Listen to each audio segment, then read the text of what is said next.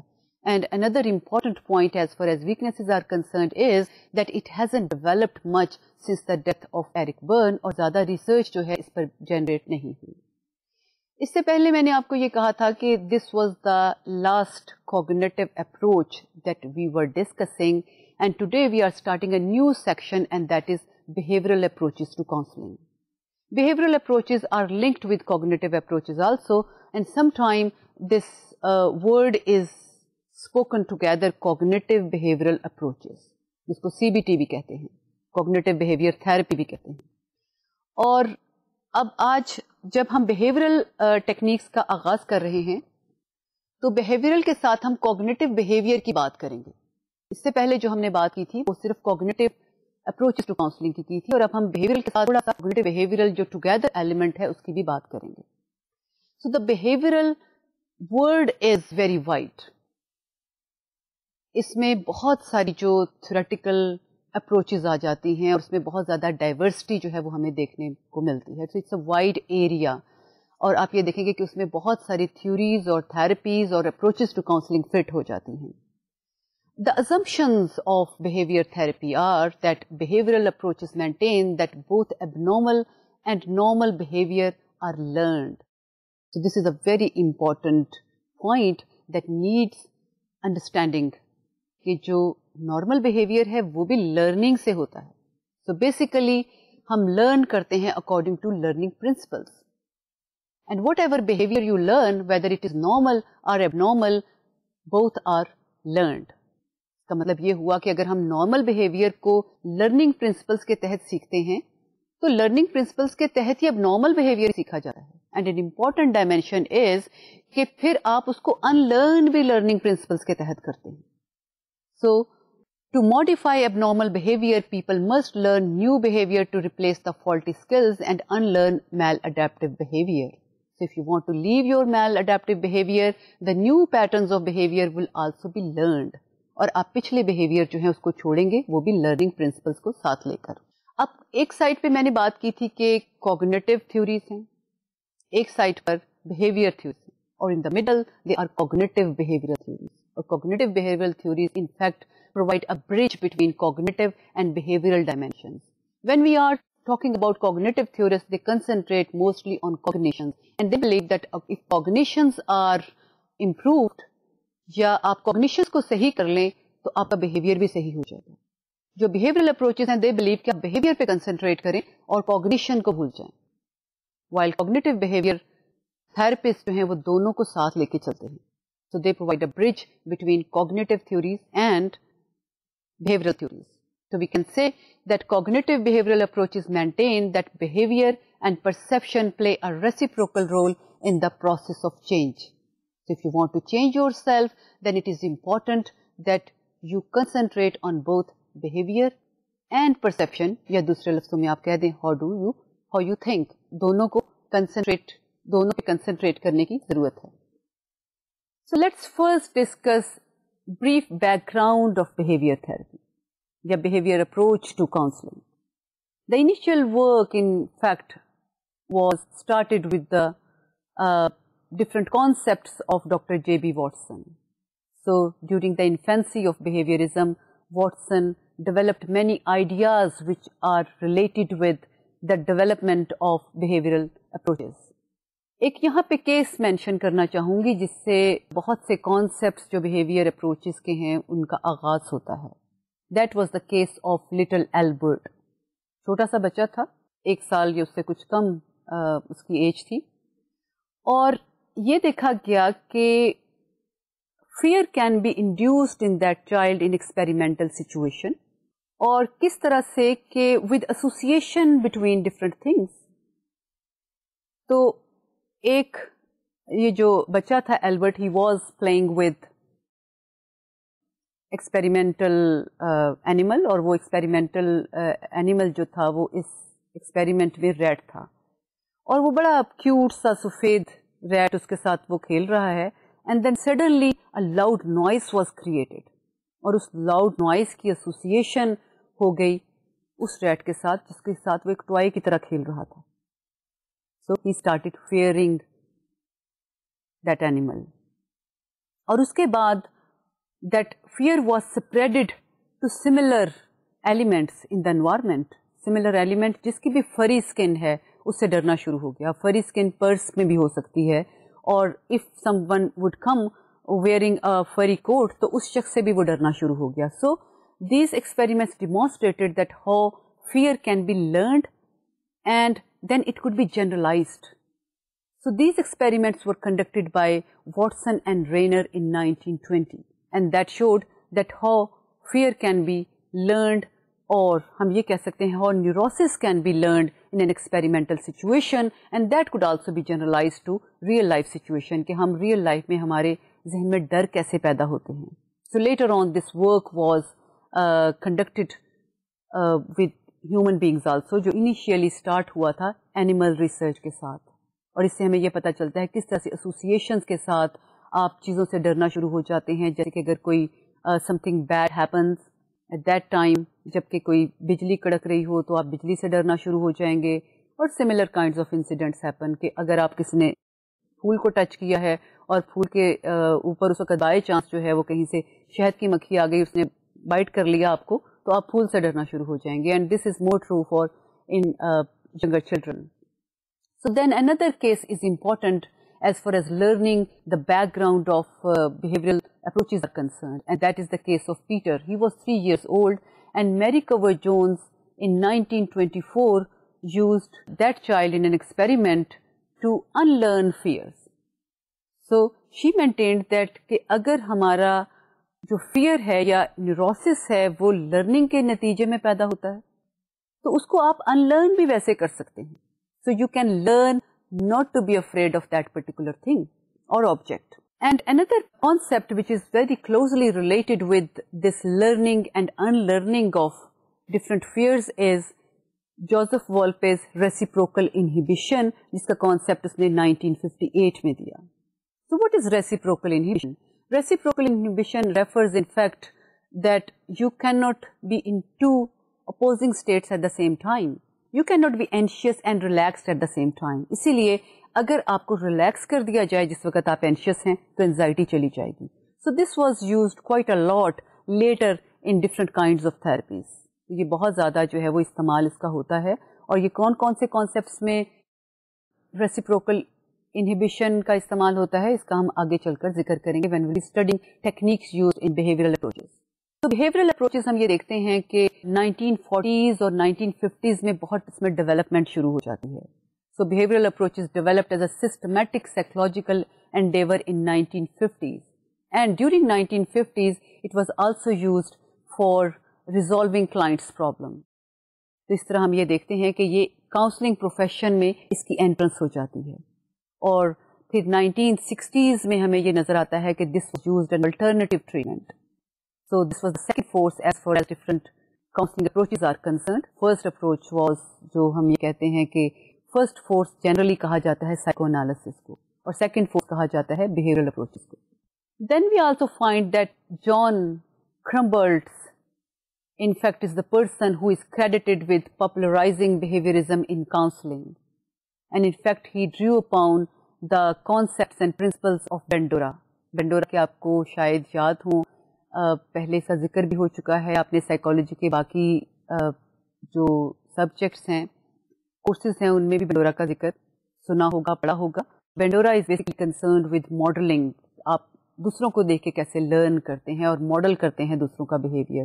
So he drew upon different concepts that were provided by Bandura, and then in that way he used these concepts in counseling profession.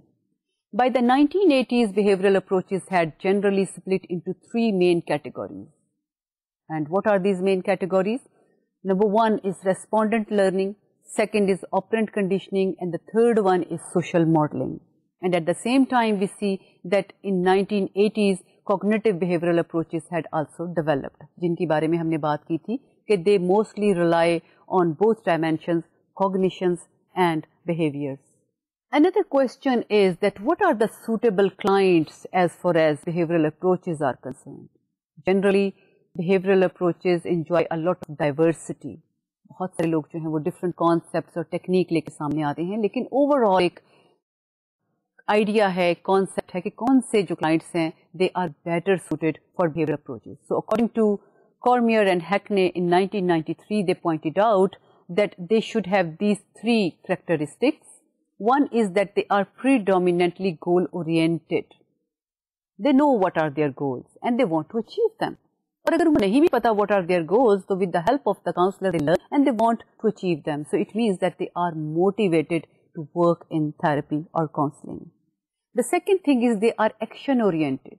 In fact, behavioral approaches have a lot of techniques اور اس میں بہت سی home work assignments ہوتی ہیں، role playing بھی ہوتی ہے. تو if you are not action oriented تو بہت سارا جو کام ہے بیہیویئر تھراپیز کا رک جائے گا and the effect will not be as dramatic اور it will not be as expected, کیونکہ کلائنٹ سے ایکسپیکٹ کیا جاتا ہے کہ وہ بہت سارے بیہیویئرز جو ہیں ان کا مظاہرہ کرے، ڈیمانسٹریٹ کرے، whether it is in role playing یا پھر ہوم ورک اسائنمنٹ میں، اپنی ایکچوئل لائف میں ان کو ڈیمانسٹریٹ کرنے کی کوشش کریں. So the client must be action oriented. So this is the second quality of a good client that behavioral counselor could enjoy working with. The third thing is that they are interested in change. So they want to change from what they are now. Or sometimes that could be just one discrete category of behavior, or it could be a few dimensions of behavior. So they require and they are motivated to change themselves into a particular direction. So as I said before that during 1980s, کام تو اس سے بہت پہلے شروع ہو چکا تھا، لیکن generally 3 approaches were developed in behavioral approaches to counseling. The first one was respondent learning. So let's first see what is respondent learning. According to respondent learning, learning occurs due to association between 2 stimuli. Do stimuli کے درمیان association سے آپ learn کر لیتے ہیں، جس سے میں نے پہلے مثالیں دی. اگر آپ کسی پھول کو توڑنے لگے ہیں اور شہد کی مکھی نے آپ کو ڈنک کر دیا ہے تو پھر آپ ہو سکتا ہے کہ آئندہ سے پھول سے بھی ڈرنے لگیں. مجھے ایک بڑی یہاں پہ ایک سیڈ سی مثال یاد آ رہی ہے جو میرے لیے شاید تکلیف دہ بھی ہو دینا، لیکن کاؤنسلر کا یہ کام بھی ہوتا ہے کہ اپنی لائف کی ایکسپیرئنسز کو ریلیٹ کرے کانسیپٹس کے ساتھ.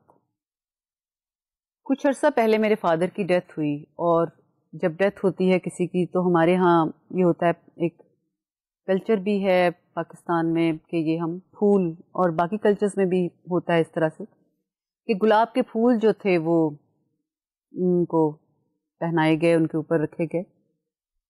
تو I wasn't present at that time. Unfortunately, I was in USA for my postdoc. So my sister said to me that since then I am scared of roses, and she was the person who used to love roses. اور اب وہ کہتی ہے کہ میں پھول دیکھتی ہوں تو میرا دل جو ہے وہ اس طرح کھنچ جاتا ہے. And that happened because of the association between the death of a very loving figure and ایک انوسینٹ سا اسٹیمولائی جو کہ روزز ہیں which are very attractive in themselves، لیکن اس ایسوسیشن کے ساتھ ان کا کتنا بیڈ امیج جو ہے وہ کسی کے ذہن پر بیٹھ سکتا ہے. So learning occurs due to association between 2 stimuli. That is the main concept of respondent learning. اور یہاں پر جو لرننگ ہے that is usually of involuntary responses. جو آپ کے اختیار میں نہیں ہوتے. So the conditioning that happens between two stimuli is in fact involuntary. So that does not have to be associated with your active participation.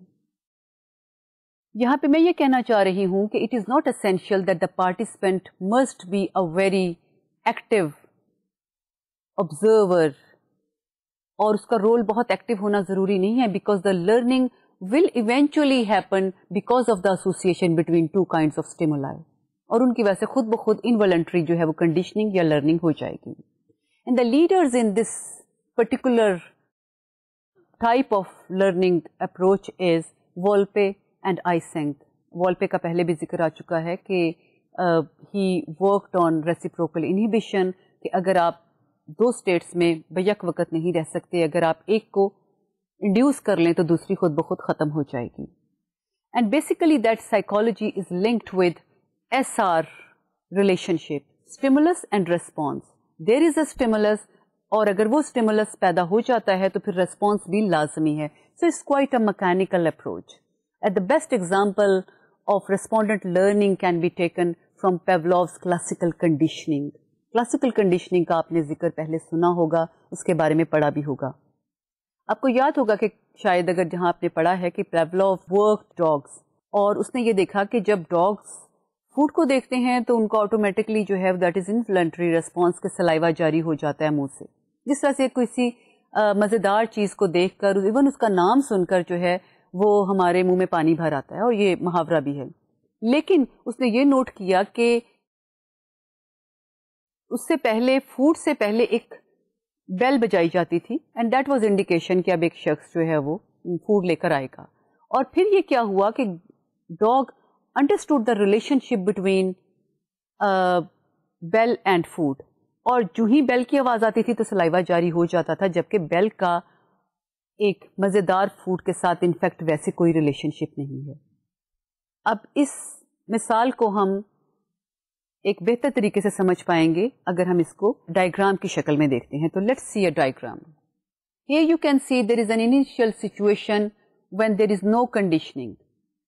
So bell is leading to no saliva. On the contrary, meat powder, which is unconditioned stimulus, that is creating saliva, and that is unconditioned response. اب training trial میں کیا ہوتا ہے، you present اے بیل، اور اس کے تھوڑی دیر کے بعد، کچھ سیکنڈز کے بعد آپ میٹ پاؤڈر جو ہے وہ دے دیتے ہیں ڈاگ کو. سو دا ٹائم از امپورٹنٹ، کہ اس کے درمیان اتنا ٹائم نہ ہو کہ وہ ایسوسیشن ہی بھول جائے. تو ٹائم از ویری کریٹیکل کہ آپ نے وقفہ کتنا دینا ہے.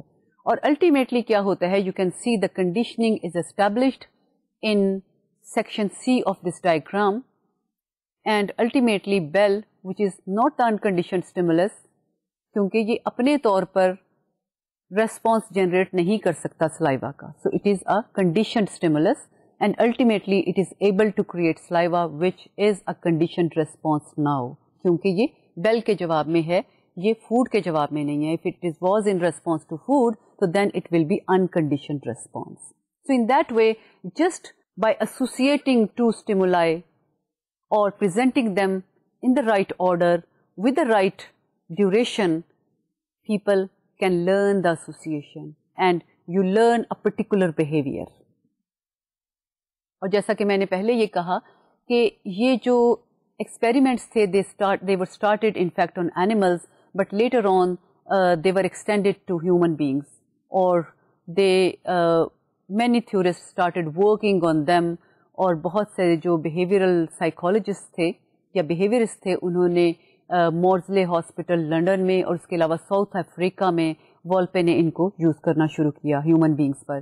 And then they came to know that similar principles of learning can be applied for learning and unlearning of fears and neurosis in human beings as well.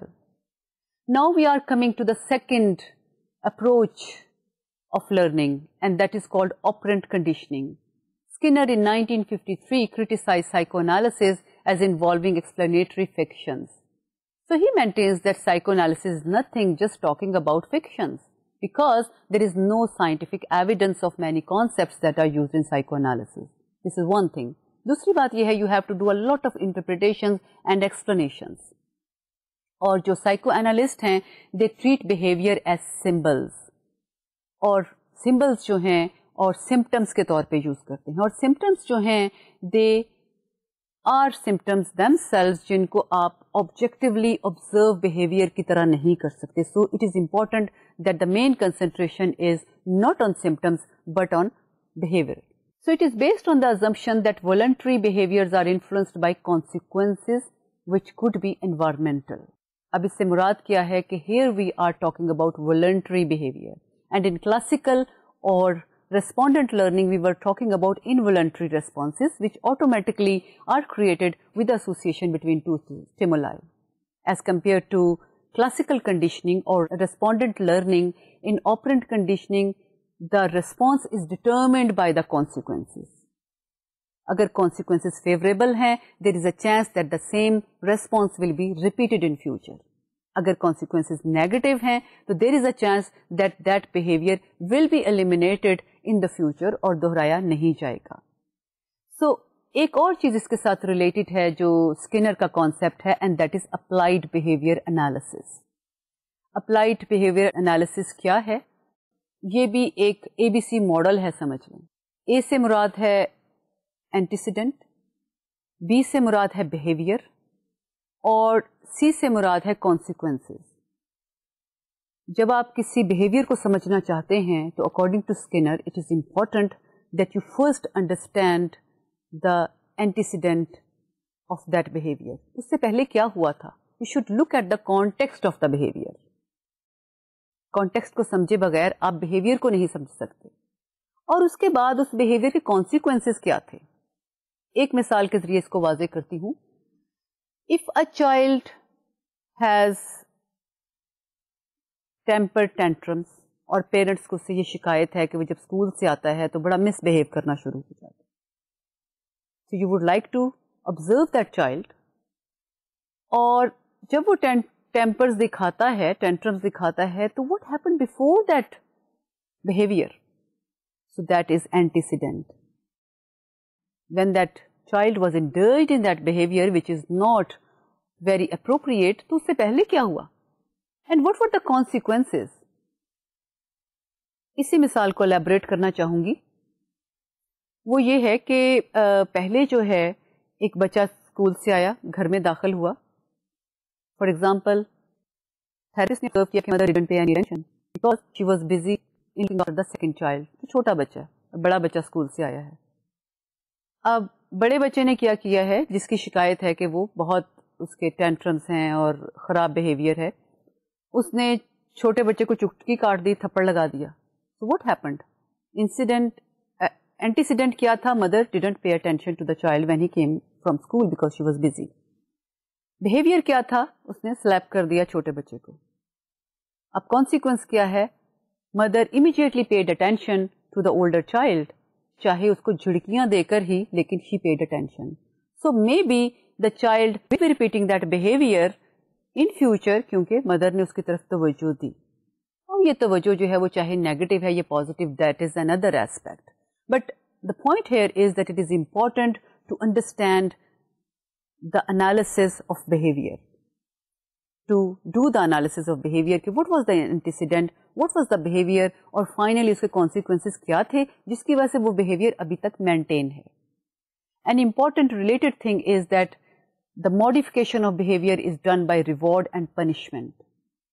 Again یہ پہلے بھی میں نے اس کا ذکر کیا کہ the behavior which is appreciated, which got reward, that has greater chance to be repeated in the future. اس کا مطلب یہ ہے کہ consequences are determining whether that behavior will be maintained or not. Similarly, اگر ایک behavior جو ہے اس کو پنش کر دیا جائے تو that behavior may not be coming in the future. عام زندگی میں اس کو سمجھنے کی کوشش کرتے ہیں کہ اسی لیے یہ ہوتا ہے کہ people repeat that behavior which brings them success, which brings them appreciation and praise from other people, and which fulfill their physical needs as well. آپ نے عام زندگی میں دیکھا ہوگا کہ اگر آپ کو کوئی حوصلہ افزائی کرتا ہے تو آپ کوشش کرتے ہیں کہ وہ اس طرح کی بات دوبارہ کریں. اور اگر آپ کو یہ لگتا ہے کہ یہ چیز لوگوں کو سنب کی ہے لوگوں نے while you're talking about that, تو آپ کہتے ہیں کہ نہیں میں آئندہ جو ہے وہ اس سے محتاط رہوں, یا آپ خود بخود اس سے پیچھے ہٹ جاتے ہیں. سو it is important that the behaviour is determined by the consequences, اور آپ اس کو پھر ماڈیفائی انہی اصولوں کے تحت کر سکتے ہیں کہ you reward that behavior which is considered appropriate and you punish that behavior which is considered inappropriate. The third important learning approach is social learning theory. اور یہ تھوڑی سی جو ہے وہ کلاسیکل اور آپرنٹ سے ایک سینس میں ڈفرنٹ ہے کہ that incorporates three elements basically. It takes the principles of classical, operant and cognitive approaches. اب ایک سائٹ پر ہمیں نظر آتا ہے کہ behavioral approaches are very mechanical, اور radical behaviorists جو ہیں they are criticized for working strictly on SR model of psychology. اور یہ SR model کیا ہے کہ اگر ایک stimulus ہے تو ایک response بھی اس کے جواب میں ویسا ہی ہوگا. اس کا مطلب تو یہ ہوا کہ اگر ایک stimulus ہے 4 لوگوں کے لیے ایک جیسا تو چاروں لوگ ایک جیسا بہیو کریں گے, because the stimulus is same for all of them. So radical behaviorism has been criticized for this particular approach. کہ people have themselves as also between S and R. ایک انڈیویجول جو ہے وہ کھڑا ہوتا ہے stimulus اور response کے درمیان, اور اس کے اپنی جو interpretation ہے of that stimulus will determine his response also. So یہاں پر ہمیں یہ نظر آتا ہے کہ بہت سارے لوگ جو ہیں وہ ریڈیکل بیہیویئرزم جو ہے اس سے اختلاف کرتے ہیں. Watson was in fact a great proponent of radical behaviourism, and he maintained کہ اگر آپ مجھے ایک بچہ دے دیں, چھوٹا بچہ, تو میں اس کو وہی بنا کر دکھا دوں گا جو میں اس کو بنانا چاہتا ہوں. He said, give me a child and tell me what should I make him. اگر بچے کو آپ نے انجینئر بنانا ہے تو میں اس کو انجینئر بنا کے دکھا دوں گا, بیکاز آپ جیسا اسٹیمولس پرووائڈ کریں گے the child is responding accordingly, while other theorist believes کہ individual differences are there. اب ہمیں یہ کلاسیکل کنڈیشننگ میں اور ریسپونڈنٹ لرننگ میں نظر آتا ہے کہ انوالنٹری ریسپانسز ہیں اور خود بخود وہ جو ہیں وہ جنریٹ ہو جاتے ہیں responses through association between different stimuli.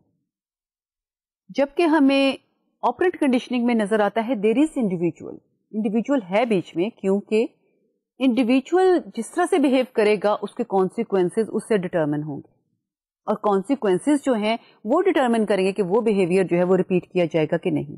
So individual is there but still operant conditioning does not rely much on cognitions, کیونکہ یہ بھی کانسیکوینسز پر ڈیپینڈ کرتی ہے کہ whatever are the consequences. اس کا مطلب یہ ہے کہ اگر فیوریبل سرکمسٹانسز ہیں تو ہمیشہ وہ بہیویئر جو ہے وہ ہر شخص جو ہے وہ سیکھے گا اور اس کو ریپیٹ کرے گا.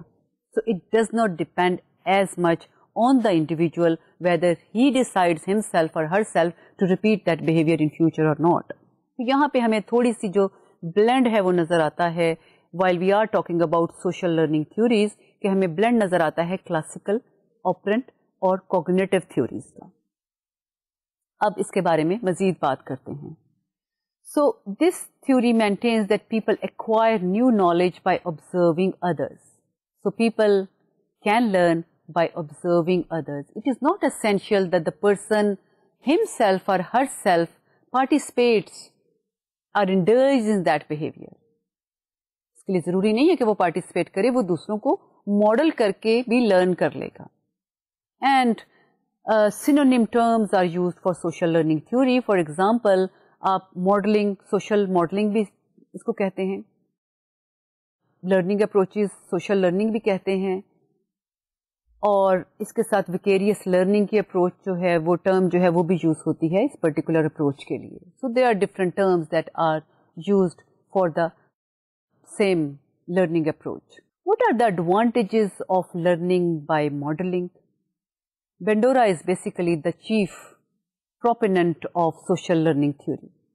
اس کے بارے میں ابھی تھوڑی دیر پہلے میں نے بات کی تھی. What are the advantages? The major advantages of social modeling or social learning theory is that you learn rather quickly. And learning in that way is much more effective. And then it is quick and it needs less energy. اب آپ کسی کو دیکھ کر, کسی کے behaviour کو دیکھ کے لرن کر رہے ہیں, تو آپ ابھی اپنے آپ کو اس میں انڈلج نہیں کیا, لیکن پھر بھی دوسروں کو دیکھ کر آپ نے لرن کر لیا ہے. سو آپ کو ایک سامنے ماڈل مل گیا, تو اس سے آپ کی انرجی بھی سیف ہوئی, ٹائم بھی کم لگا.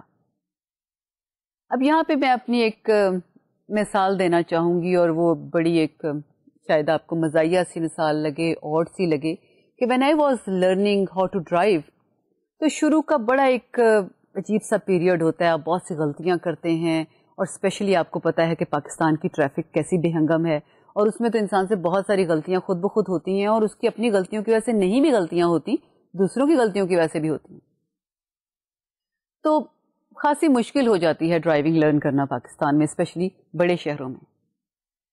تو انیشیل فیز جو تھی میری ڈرائیونگ لرننگ کی, تو میں جب کبھی کسی بس میں یا اس میں وین میں بیٹھتی تھی, تو میں ان انٹینشنلی ڈرائیور کے پاؤں کو دیکھنا شروع کی, کہ ڈرائیور جو ہے وہ کیسے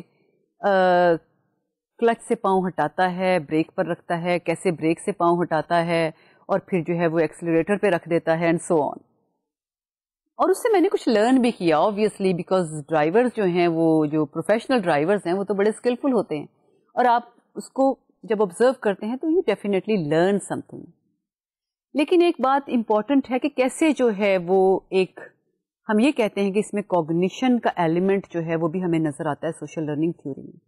بیکاز آپ جب کسی کو آبزرو کرتے ہیں اور اس بیہیویئر کو اپنانا چاہتے ہیں, تو it depends on you also کہ آپ کتنا زیادہ اس میں سے ایکسٹریکٹ کرتے ہیں, اور کتنا لرن کرتے ہیں اس سے, اور کتنا زیادہ اس میں انوالو ہونا چاہتے ہیں. اور پہلی بات یہ کہ whether you are attending that particular behaviour or not, اگر آپ کسی کو آبزرو ہی نہیں کریں گے تو لرننگ پاسبل ہی نہیں ہوگی. A few important things related with social learning theories are that according to Bandura, the learning by modeling will be more effective if you are learning from the similar models. Ab similar models could be similar in age, similar in attitude, similar in race, or gender, social class, etc. تو آپ ان model سے زیادہ learn کرتے ہیں جو آپ جیسے ہوتے ہیں, یا پھر جن سے آپ متاثر ہوتے ہیں. Another thing which Bandura talks about is symbolic models. Sometimes we learn directly from the models جن کو ہم دیکھیں نام دیں, وہ پریزنٹ ہوتے ہیں ہماری انوائرمنٹ میں. جیسا کہ میں ڈرائیور کے پاؤں کی موومنٹ سے لرن کرنے کی کوشش کر رہی تھی کہ ڈرائیونگ جو ہے وہ کیسے کوآرڈینیٹ کر سکتی ہیں ڈفرینٹ اسکلز اس میں.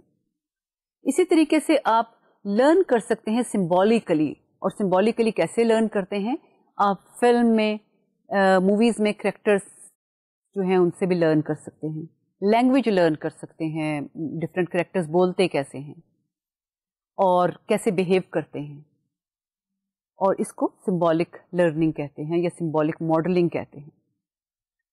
کبھی کبھار یہ جو لرننگ ہے وہ بڑی پاورفل ہوتی ہے. اس سلسلے میں بینڈورا کے خاصے ایکسپیریمنٹس ہیں کہ people could learn aggression also through violent video games اور وائلنٹ ٹی وی شوز. تو اس طرح کے جو شوز ہیں they could exert a real bad influence on immature minds, اور اس سے آپ اگریشن بھی لرن کریں گے, ان ایتھیکل بیہیویئر بھی لرن کریں گے, اور آپ اپنے آپ کو ڈی سینسٹائز کر لیتے ہیں toward violence by repeatedly seeing that kind of behaviour.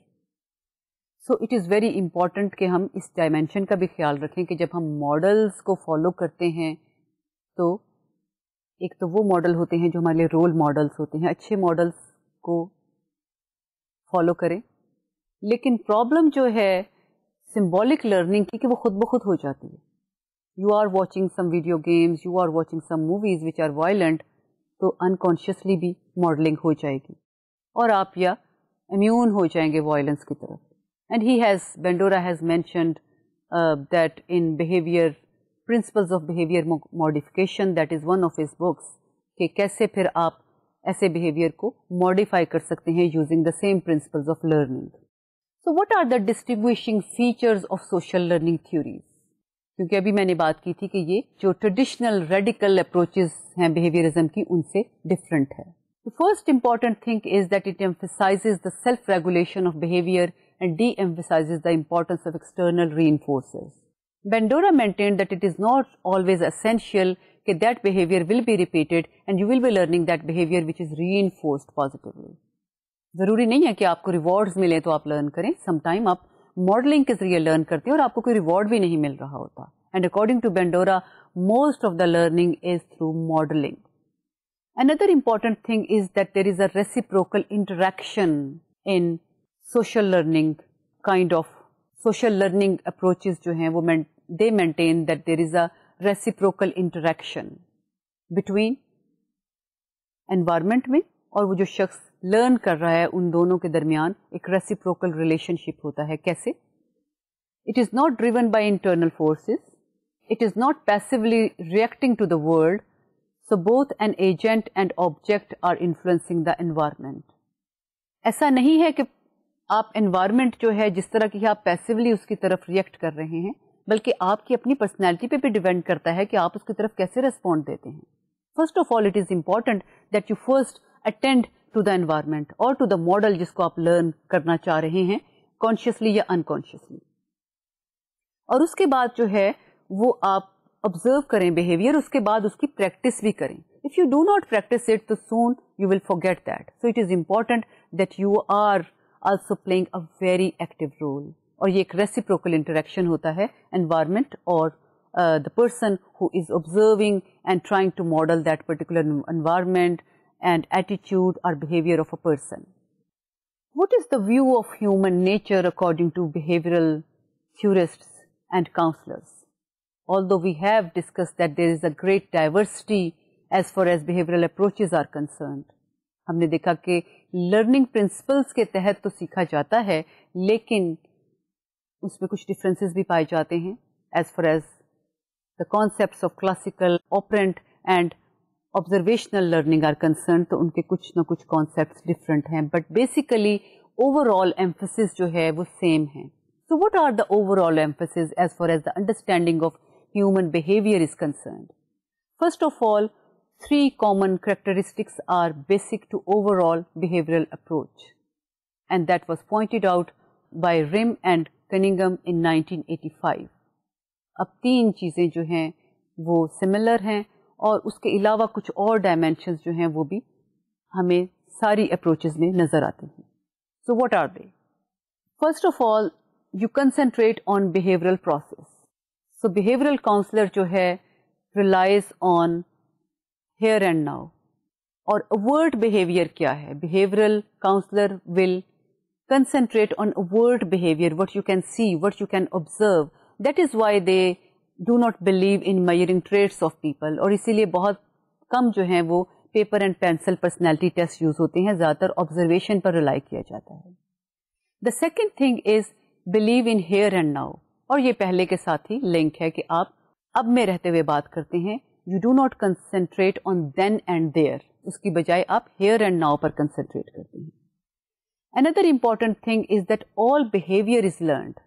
چاہے وہ behavior dysfunctional ہے, چاہے وہ normal behavior ہے اور appropriate behavior ہے, all behaviors are learned. اور اسی سے ایک بات نکلتی ہے کہ اگر سارا behavior learned ہے تو جب آپ نے اس کو unlearn کرنا ہے تو تب آپ نے وہی principles use کرنے ہیں. And when you are learning new dimensions of behavior تب بھی آپ نے same behavior modification کے principles جو ہیں وہ use کرنے ہیں. اب یہ تین بنیادی باتیں ہیں لیکن اس کے علاوہ اور بہت سی سملیرٹیز ہیں. What are they?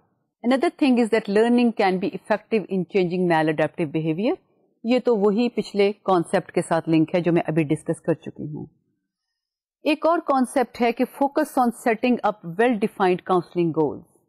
فوکس اس چیز پر ہے کہ آپ کی گولز بڑی ویل ڈیفائنڈ ہوں.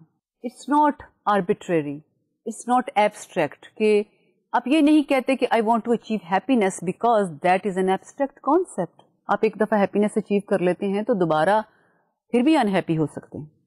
سو the goals are very specific. You want to get a grade, you want to get a particular job, you want to create this particular habit in your personality and so on. So it is very specific and you are working according to these goals. Another important thing is that you are giving importance to obtain empirical evidence and scientific support. آپ جو کچھ بھی کام کر رہے ہیں behavioural therapy میں you are working according to scientific principles اور ہر چیز کا ایویڈنس ہونا چاہیے and that is why they rely on observation اور as a primary data collection technique. جو کچھ آبزرو کرتے ہیں دیٹ از سائنٹیفک, وچ کی not be observed is non scientific, and that in fact was that concept was in fact developed and initiated by J.B. Watson, جس کے ہم نے پہلے بھی بات کی ہے کہ اگر سائیکالوجی کو سائنس بنانا ہے تو you must concentrate on behaviour اور you should leave introspection that what is going on within the mind of a person. اب اگر یہ ایک آبزرویشن ہے یا ہیومن بہیویئر کے بارے میں ایکسپلینیشن ہے بہیویئرل اپروچز کی, تو what is the role of the counselor؟ ہم نے یہ دیکھا کہ کلائنٹ نے کیا کرنا ہے. the client is going to learn, unlearn, relearn and modify his behavior. اب سب کے لیے کیا چاہیے؟ ایک ٹیچر, ایک گائیڈ جو اس کو ڈائریکٹ کر سکے. so the counselor functions as a consultant, teacher, advisor, reinforcer and facilitator.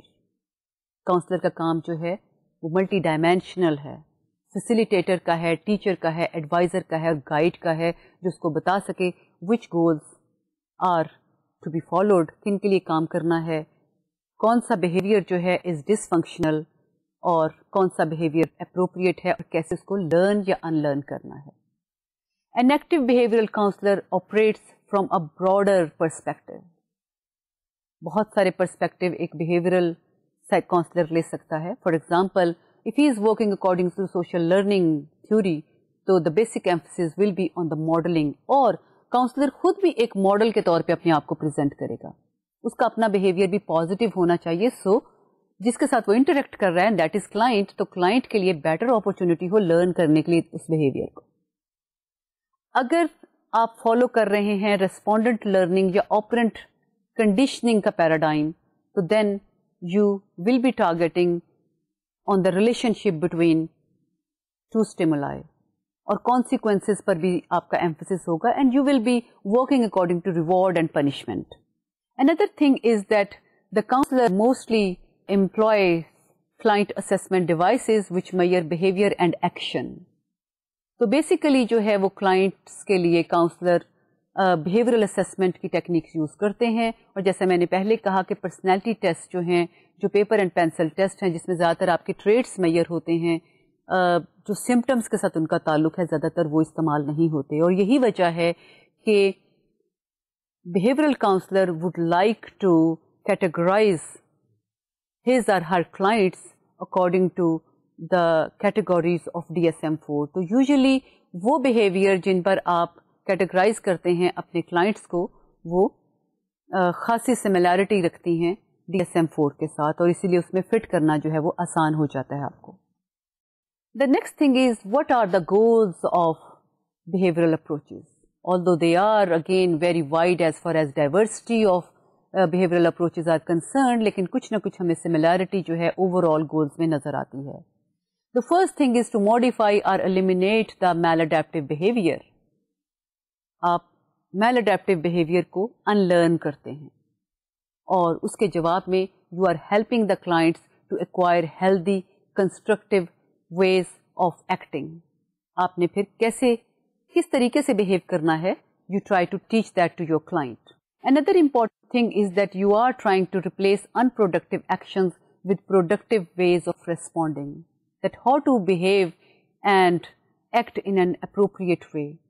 So you have to use learning principles for unlearning that behavior which is maladaptive, and for learning of new modes of behavior again you are using learning principles.